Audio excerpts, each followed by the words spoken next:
There is an enormous amount of focus and attention on the behavior of law enforcement. I mean, it's intense and volatile, but at the same time, something that you have to handle and deal with. So what adjustments have you made recently within the LA Sheriff's Department to sort of manage all of this attention?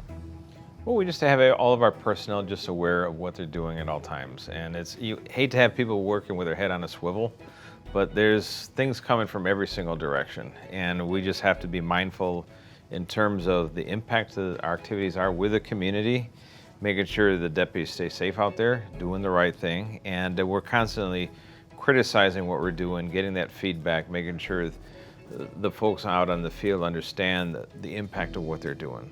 Controversial decisions are definitely part of any position of responsibility. Are you surprised by the vitriol or the drama that surrounds some of the things that you say and do? Well, it's kind of disappointing that people somehow can say, oh, I'm lying, I must be lying. You know, it's a favorite line. He's not telling the truth. And when I was a deputy, when I was a sergeant of the department, I spoke truth to power in the most oppressive environment possible, which is under the administration of Lee Bach and Paul Tanaka, who are both federal inmates as we speak.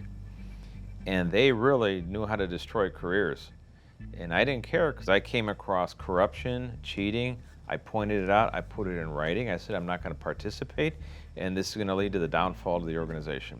I was laughed at, ridiculed, isolated, pretty much sent to the gulag. But I realized it was more important to me, my credibility, my integrity, than to buy into a corrupt system, the good old boy crowd.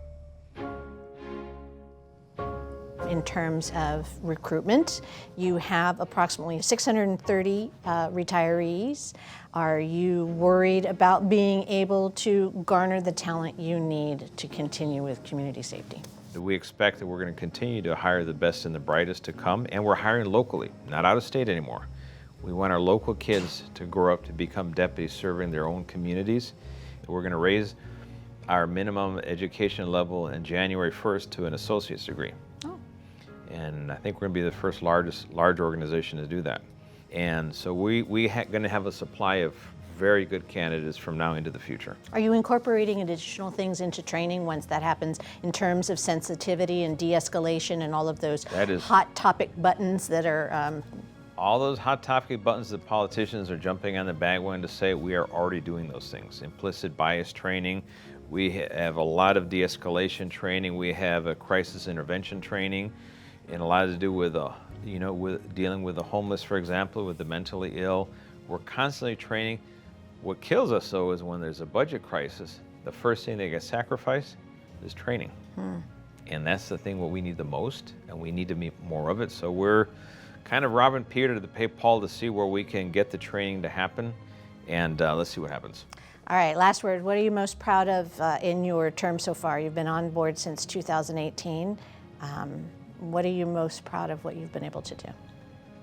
I think the permanent ban on ICE is an important achievement. I think the body cameras, those are two big campaign promises that I fulfilled. So we're well on our way to achieve all of the campaign promises I set out, because I want to make sure I did what I set out to do, which is to serve the community and make it safer for everyone.